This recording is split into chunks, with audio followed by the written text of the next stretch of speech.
Welcome back to another episode of Home Health and Hobby. I'm Bernie Brewster. I want to welcome you guys back into my kitchen. Today we're going to be making clarified butter. Stick around, hope you enjoy.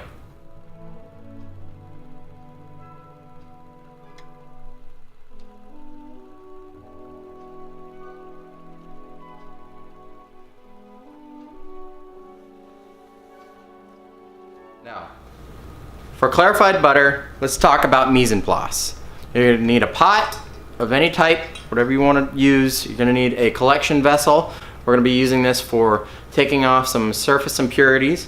You're going to need a spoon and a ladle and a holding vessel for which you're going to put the remainder or whatever yield of clarified butter you get from your the butter that you purchase from the supermarket.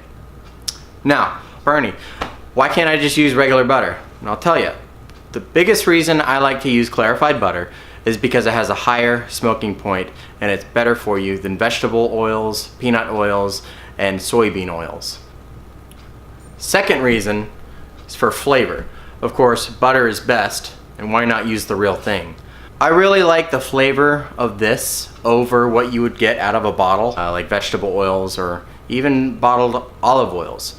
Now, there's no hate on olive oil here.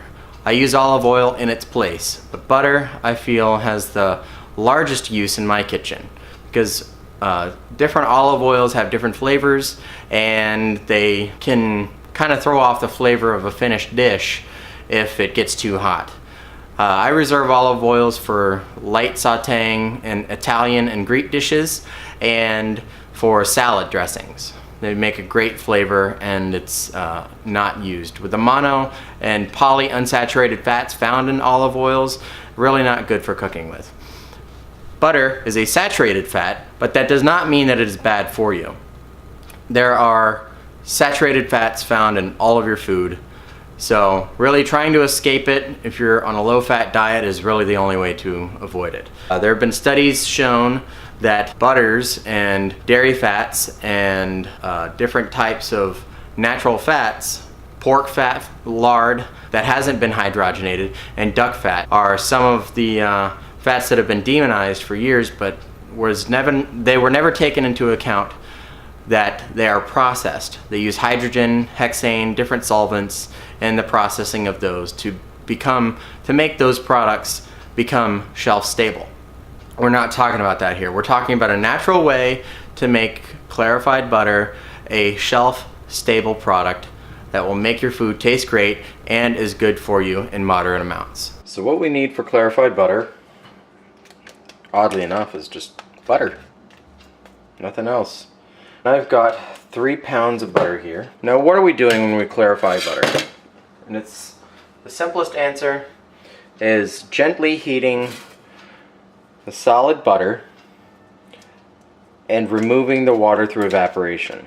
With butter here, we are gently evaporating out the liquid, but we have to do it gently because if we were to do it too high of a heat, we would actually scorch the butter fat. So I'm gonna let that sit, and I'll come back and I'll show you throughout the process intermittently what it looks like in various stages.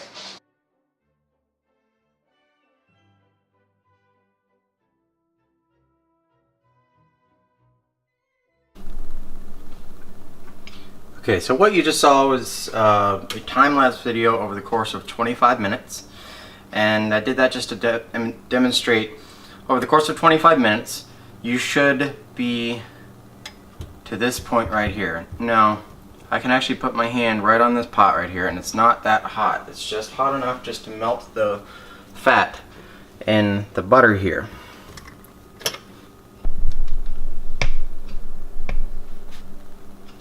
Now what you want to have on the side here is a spoon to skim that scum. If you watched our stockade video, Stockade Brigade, where we made chicken stock, one of the have a habit of doing is skimming. We want to skim this off into a vessel off to the side, and as it continues along through the process, we're going to get more and more until it stops. And what we're going to be left with is a golden elixir. So we're going to wait there for another 25 minutes.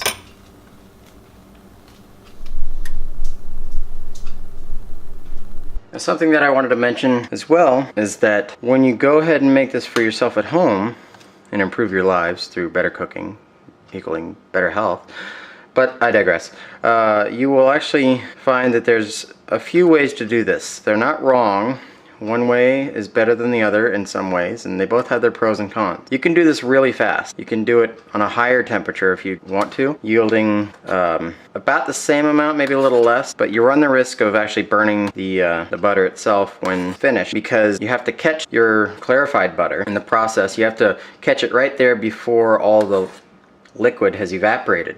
Once that happens, it leaves the milk solids, and the scum that I'm taking off the top, I'm skimming, will actually sink later on, and this stuff actually burns, and that's what causes a nutty flavor to your butter. And sometimes you don't want that in your cooking, sometimes you do. It's really good on popcorn, really good for garnishing, really good for a funky version of hollandaise sauce as I can get, because I want it to be more versatile, but it really all depends on what you're going for.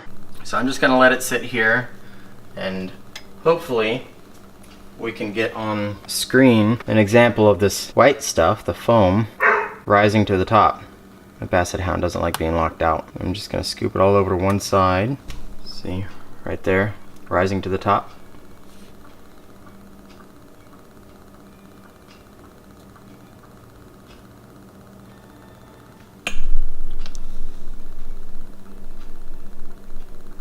Now another name for this is called ghee. It's spelled G-H-E-E. It's popular in Indian cuisine. I'm going to turn the heat up to about medium-low now. It'd be about a 3 on a 10. That's for my stove. Now again, why are we doing this? It's because we're trying to get the liquid, the actual water vapor, the water that will turn into vapor, out of the butter. That slows down microorganism growth. Now it is a fat, and it will start to pick up other flavors. That's why it's not recommended to leave an open container, especially with onions in it, in your refrigerator next to your butter, because it will start to pick up those flavors. Same is true on the countertop. See, there we go. We're starting to get a little bit more of an aggressive evaporative motion down there on the bottom. It's going to bubble up a little bit more vigorously here in the next few minutes.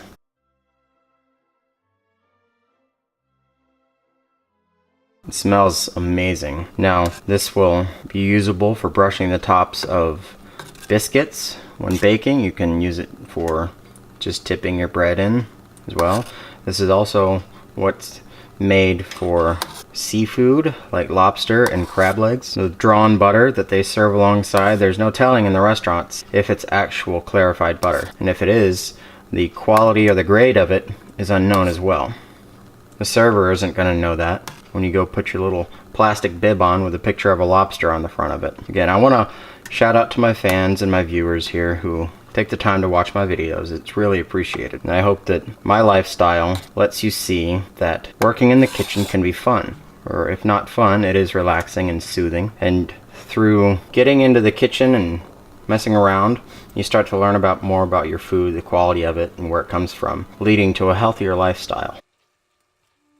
As you'll notice, it is getting vigorous, but it's also intermittent. It's not a steady, vigorous bubble. And that's actual boiling. It's not the butter frying, because butter, liquefied, is the same as peanut oil or vegetable oil or some other type of... But again, we're trying to avoid using those in our diet, at least in my household.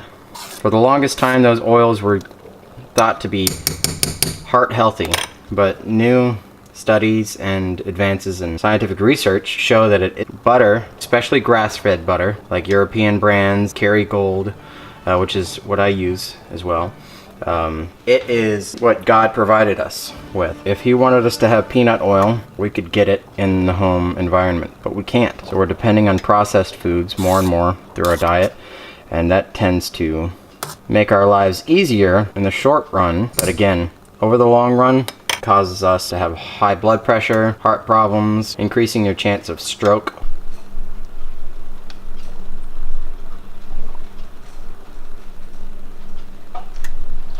Now let's talk about another thing that's going on here. There isn't really a strong smell coming from this butter while I'm doing this. There's not very a nutty smell or a burning smell or anything like that. It's very, very clean. There's not really a strong smell coming from it either. Oop. Turn the heat down when you start seeing that. I turned it back down to low. As I'm touching the side of this pan right here, I'm feeling for the heat on the pan. It's about the same temperature as your fajita skillet that you get at the local restaurant, either Chili's, Applebee's, whatever you go to. It's about the same temperature as that.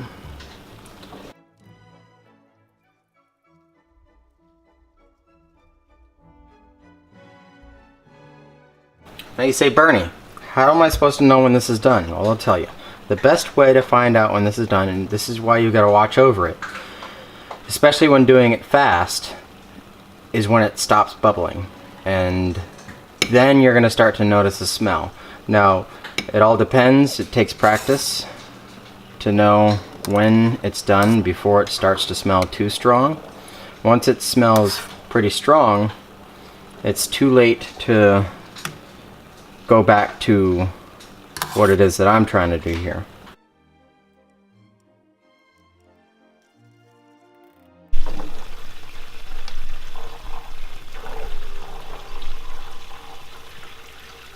So I've actually moved on from using a soup spoon to the ladle that I use to serve clarified butter with,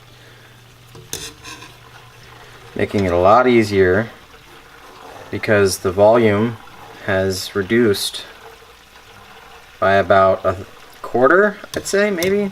Anyways, a quarter of the liquid is gone, and that's all vapor and this foam that I'm skimming as well. Starting to get a little bit louder, a little bit more noisy. That means we're getting less and less water vapor in our butter here. I'm stirring it, getting anything on the bottom that I can get to come to the top.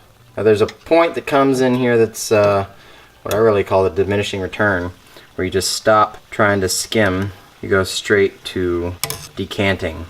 If you look here, you can actually see that there's a little bit of scum. There's more scum than butter.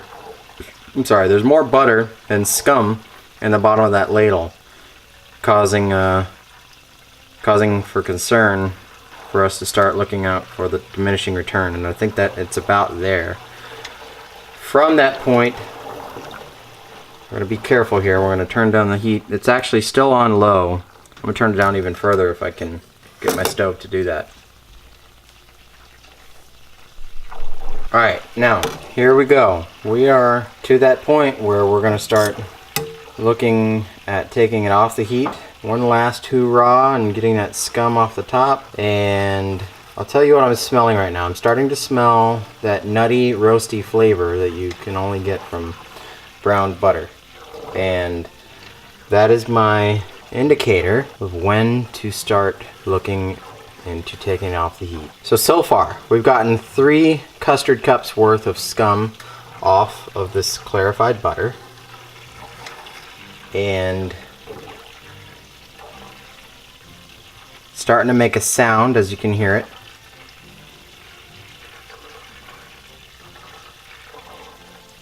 Has like a really weird gurgly stomach. I'm gonna turn off the heat. Wipe up any spills here. Get anything out of our way.